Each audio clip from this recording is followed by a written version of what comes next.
বউ পাইয়া সুন্দর স্ত্রী পেয়ে মায়ের কথা ভুলে যেও না। অনেক সাহেব আছে মায়ের কথা ভুলে যায়, স্ত্রীর কথা অনুযায়ী মায়ের উপরে অত্যাচার করে, এরকমও বহুত আছে।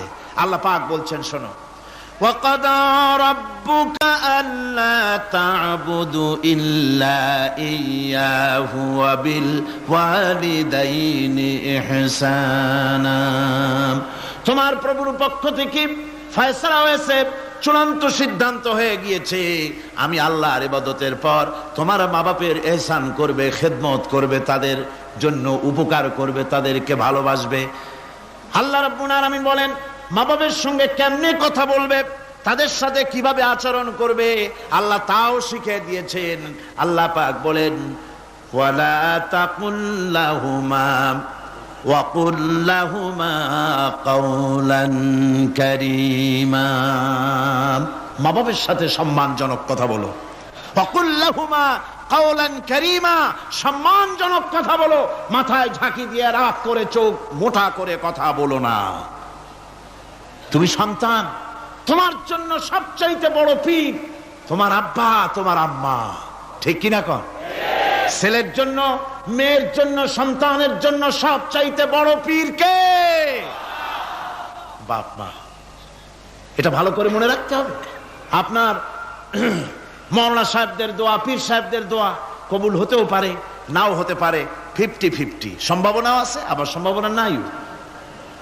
কিন্তু মা বাবার দোয়া কবুল হবে 100% সিউরিটি রয়েছে।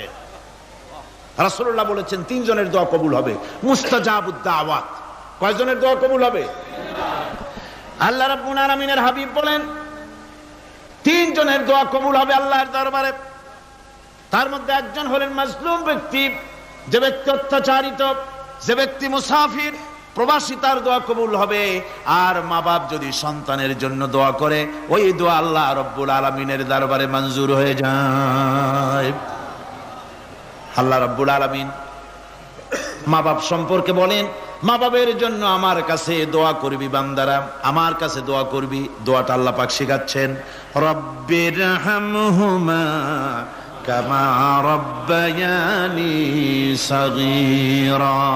পড়েন সবাই, রব্বিরহামহুমা কামা রব্বায়ানি সাগীরা। একটু জিকির করেন, লা ইলাহা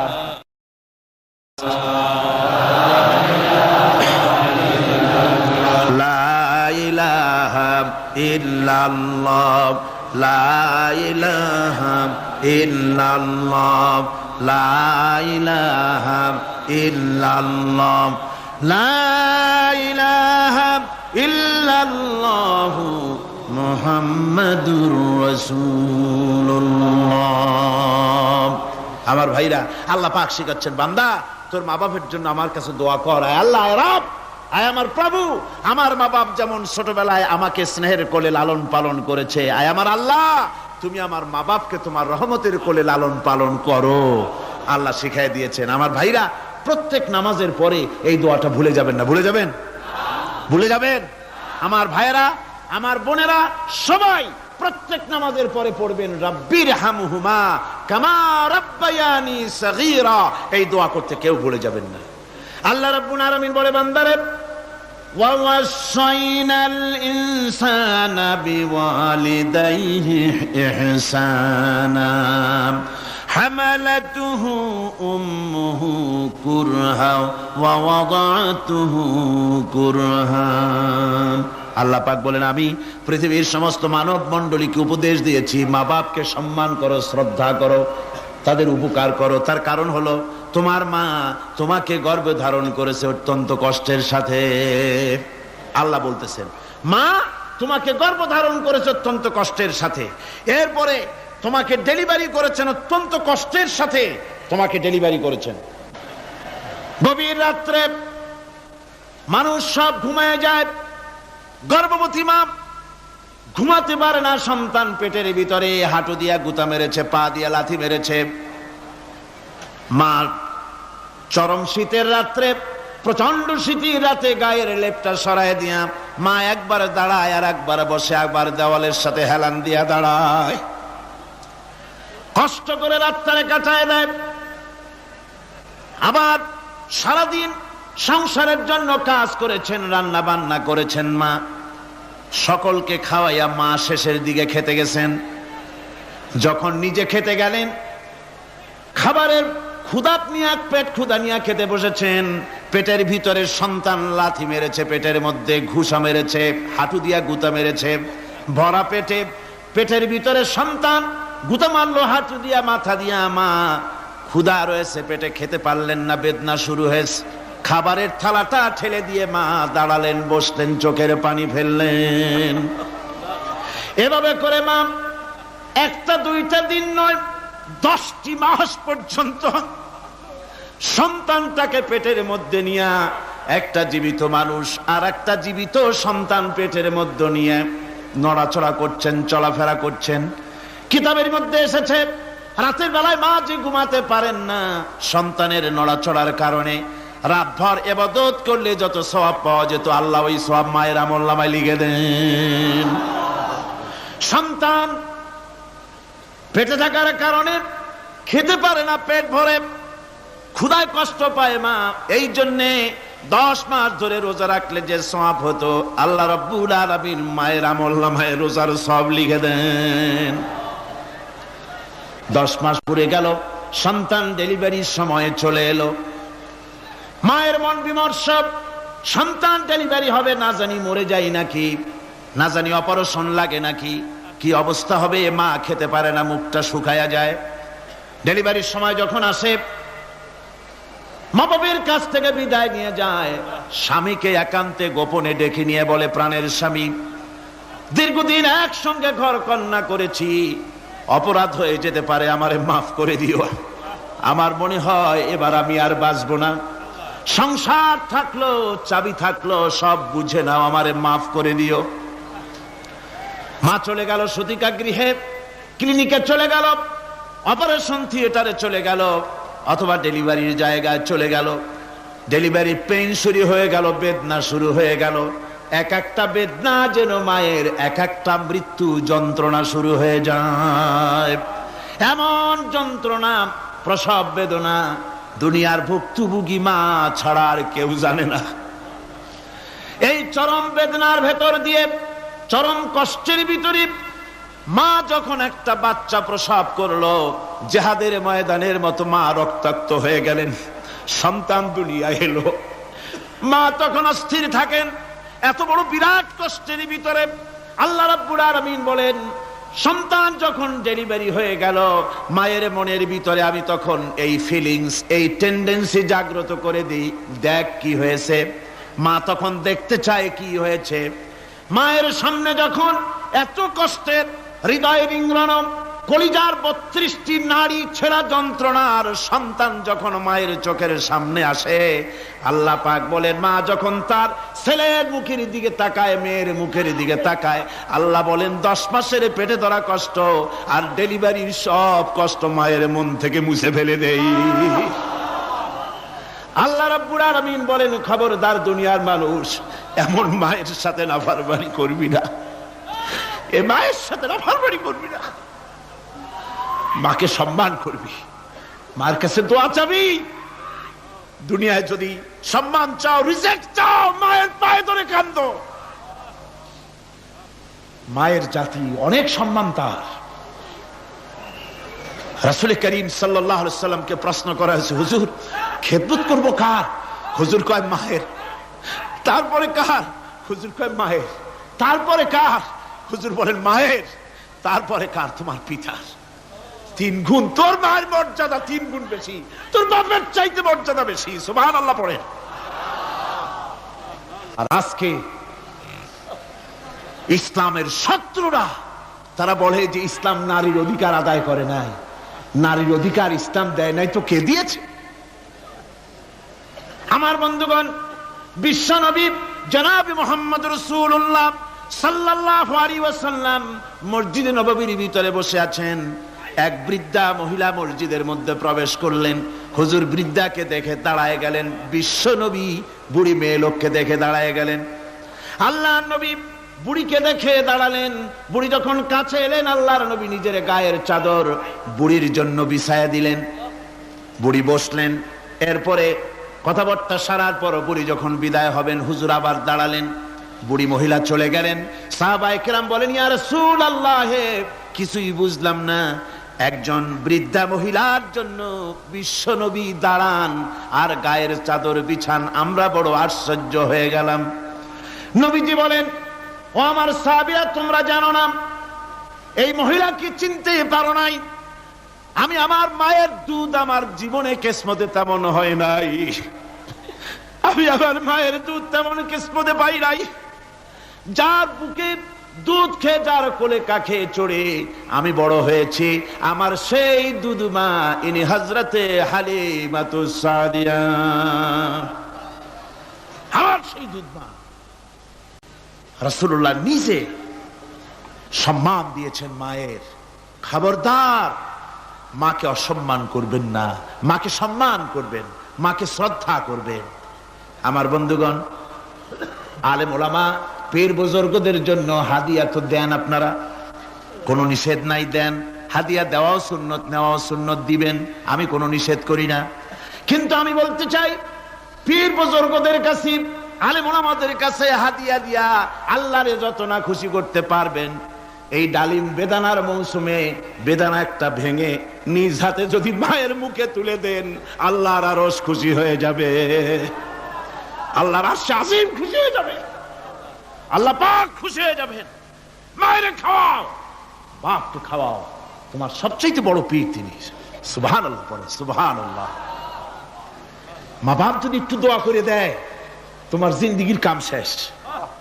একটু বদদোয়া করলে জাহান্নামে যাবা। কোন পীর সাহেব বদদোয়া করলে জাহান্নামে যাবে এমন কথা নয়, কোন মাওলানা বদদোয়া করলে দোজখে যাবে এমন কথা নয়। রাসূল বলেছেন, হুমা জান্নাতুকা ওয়া নারুকা, মা বাপ তোমার বেহেশত, মা বাপ তোমার জাহান্নাম। মা বাপ যদি অসন্তুষ্ট হয়, দোজখে যাবি, আর মা বাপ যদি খুশি, আল্লাহর জান্নাতে চলে যাবি। সুবহানাল্লাহ, সুবহানাল্লাহ, সুবহানাল্লাহ। মায়ের পায়ের তলে তোর বেহেশত। আমরা পুরুষ, আমাদের গত বছরও বলেছি, আমরা পুরুষ, আমাদের পায়ের তলে জুতা। আমাদের পায়ের তলে কি?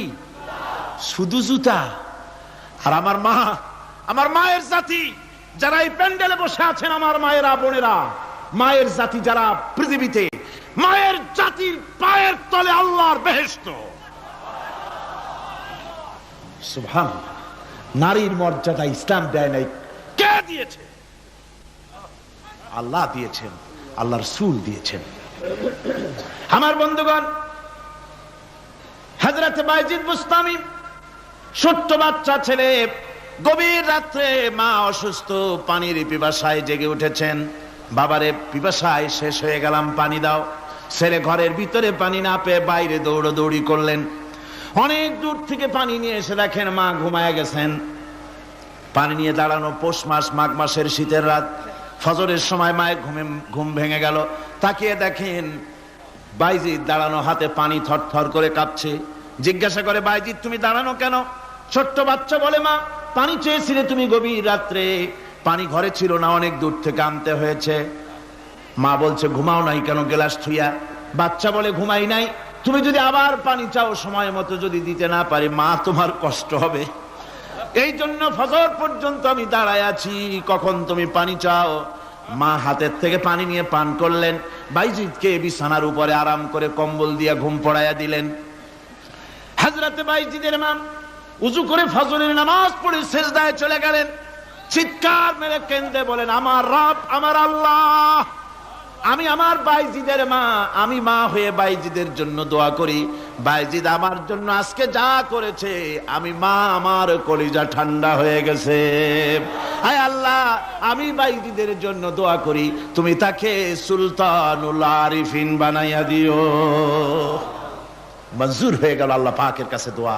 আমার ভাইরা, আল্লাহ পাক বলছেন, খবরদার, আমার ইবাদতের পরে মা বাপ, আল্লাহর ইবাদতের পরে কারা? মা বাপ। মা বাপকে সম্মান করো, শ্রদ্ধা করো, মোহাব্বত করো, কিসমত খুলে যাবে, কিসমত খুলে যাবে। মা বাপকে সম্মান করো। হযরত আবু হুরায়রা রাদিয়াল্লাহু তাআলা আনহু রাসূলের সামনে এসে কাঁদতেছেন। হুজুর বলছেন, আবু হুরায়রা কাঁদো কেন? কাঁদো কেন? রাতের বেলা কাঁদো কেন? হযরত আবু হুরায়রা বলছেন, হুজুর আমাকে মা মেরেছেন। হুজুর বলছেন, মা মারলো কেন? কোন অপরাধ করেছো? কোন গোস্তাখি করেছো? আবু হুরায়রা বলছেন, না হুজুর, কোন গোস্তাখি করি নাই। তবে মারলো কেন? হযরত আবু হুরায়রা বলছেন, হুজুর আমি আপনার দরবার থেকে ফিরতে রাত হয়ে গিয়েছিল। মা জিজ্ঞেস করলেন, আবু হুরায়রা এত রাত্রে কোথায় ছিলি? বললাম, আমি ছিলাম যে কদম চুমতে পারলে দুনিয়া ধন্য হয়, সেই দরবারে নববীর কদম মোবারক থেকে আসতে আমার দেরি হয়েছে। আমার মা মুশরিকা, আপনার নাম শুনে তার গায়ে আগুন জ্বলে উঠলো, আমাকে ধরে মারা আরম্ভ করলো। বলল, হয় আমার বাড়ি ছাড়বি আর না হয় মুহাম্মদ সাল্লাল্লাহু আলাইহি ওয়াসাল্লামের দরবার ছাড়বি। আমি বললাম, আমার মা, তুমি বুড়ি মানুষ, তোমার গায়ে যত শক্তি আছে সমস্ত শক্তি দিয়ে আমারে পিটাও, আমারে মারো। মারতে মারতে আমাকে বাড়ি থেকে তুমি বের করে দাও। তোমার বাড়ি শুদ্ধ, তাম দুনিয়া ছেড়ে দিতে পারি, আল্লাহর নবীর কদম মোবারক ছেড়ে দিতে পারি না। হুজুর, আমার মা আমাকে গলা ধাক্কা দিয়ে বের করে দিয়েছেন। হুজুর বলছেন, আবু হুরায়রা তোমার মা তোমাকে মেরেছে, তুমি আমার কাছে নালিশ করছো? আমার তো এখানে ইন্টারফেয়ার করার কিছুই নেই। সুবহানাল্লাহ, সুবহানাল্লাহ। মা তোমাকে মেরেছে, এখানে আমার করার কিচ্ছু নাই। বিশ্ব নবী বলছেন, এত বড় পাওয়ারফুল নবী, লেজিসলেটিভ পাওয়ার, সারে আল্লাহ তাকে বানিয়েছেন শরীয়ত প্রণেতা। কোরআন শরীফ, কোরআন শরীফে শুধু হালাল ও হারামের, হালাল এবং হারামের, বৈধ এবং অবৈধের সীমারেখা শুধু কোরআনই ঠিক করেন, রাসূলের জন্য আল্লাহ ছেড়ে দিয়েছেন। আল্লাহ রাসূলও হারাম, হালাল এবং হারামের বৈধ, বৈধতা অবৈধতার সীমারেখা নির্ধারণ করেছেন। এত বড় ক্ষমতা তার, এত বড় পাওয়ারফুল বিশ্বনবী, তিনি বলছেন মা মেরেছে, আমার করার কিছু নাই। চিন্তা করেন কত বড় কথা, এ কথার লোড কত। হযরত আবু হুরায়রা বলেন, ইয়া রাসূলুল্লাহ, মা মাকে মেরেছেন, আমি আল্লাহর নবীর কাছে মায়ের বিরুদ্ধে নালিশ করতে আসি নাই। বললেন, কেন এসেছো? হযরত আবু হুরায়রা বলেন, হুজুর এসেছি একটা কারণে, আমি জানি আল্লাহ নবী যদি আল্লাহর দরবারে হাত উঠায়া কোনো জিনিস বলে, আল্লাহ রাব্বুল আলামিন সঙ্গে সঙ্গে মঞ্জুর করে নেন। হুজুর আমি এসেছি, মেহেরবানি করে দোয়া করুন আমার মাকে যেন আল্লাহ হেদায়েত নসিব করে দেন। আল্লাহ নবী হাত উঁচু করে বললেন, আল্লাহুম্মা হিদি উম্মা আবি হুরায়রা, আয় আল্লাহ আমি দোয়া করি আবু হুরায়রার মাকে তুমি হেদায়েত নসিব করে দাও। রাসূলুল্লাহ দোয়া করছেন আর আবু হুরায়রা সমানে দৌড়াচ্ছেন। তিনি দৌড়াচ্ছেন, পিছন থেকে কয়েকজনে আবু হুরায়রার জামা টেনে ধরেছে, দৌড়ো। তাদের জানা আবু হুরায়রা খুব ভদ্রলোক মানুষ, কোন ঝড় ঝামেলার মধ্যে থাকে না, রাগ শাক করে না, চিৎকার মারে না, দৌড় মারে না, এত ভদ্র শরীর, দৌড়ায় কেন? না জানি কোন বিপদ বুঝি ঘটে গেছে। পিছন থেকে জামা টেনে ধরে বলে, দৌড়াও কেন? হযরত আবু হুরায়রা জামা সাহাবীর হাত থেকে ছিনায় নিয়ে বলেন, জামা ছেড়ে দাও, আমাকে দৌড়াতে দাও। আমি দৌড়াইয়া বাড়ি যে দেখতে চাই, আমি দৌড়াই আগে আমার বাড়ি পৌঁছতে পারলাম না, আমি যাওয়ার আগে আমার আল্লাহর নবীর দোয়া আমার বাড়ি পৌঁছে গেছে, আমি এইটা দেখতে চাই। হযরত আবু হুরায়রা বাড়িতে গিয়ে দরজা নক করলেন, ভেতর থেকে আওয়াজ এলো, কে? হযরত আবু হুরায়রা বলেন, মা আমি তোমার আবু হুরায়রা ফিরে এসেছি। মা বলছেন, বাবা অপেক্ষা করো, দরজা খুলতেছি। হযরত আবু হুরায়রা বলেন, মায়ের গলার আওয়াজের ভিতরে শিরকিয়াতের কর্কশতা পেলাম না, মায়ের গলার আওয়াজের ভিতরে তাওহীদের গন্ধ পেলাম। আমার মনে হলো নবীজির নিক্ষিপ্ত তীর তার নিশানায় পৌঁছে গেছে। কিছুক্ষণ পর মা আমার বেরিয়ে এলেন, মাথা থেকে চুলের থেকে বুড়ি মানুষ, সাদা চুলের ভিতর থেকে পানি পড়তেছে। মা বলল, বাবারে তোমারে মারার পর আমি বড় অনুতপ্ত হয়েছি, অনুশোচনা করেছি, আমি গোসল করেছি, মনে মনে ভাবলাম আমার ছেলে তো কোনো খারাপ জায়গায় যায় নাই, কেন তারে মারলাম, আমি বড় লজ্জায় পড়েছি তোমারে মেরে। ও আমার আবু হুরায়রা, আমি গোসল করেছি, পবিত্র হয়ে গেছি, জলদি করে আমাকে নিয়ে চলো বিশ্ব নবী জনাবে মুহাম্মদুর রাসূলুল্লাহর দরবারে।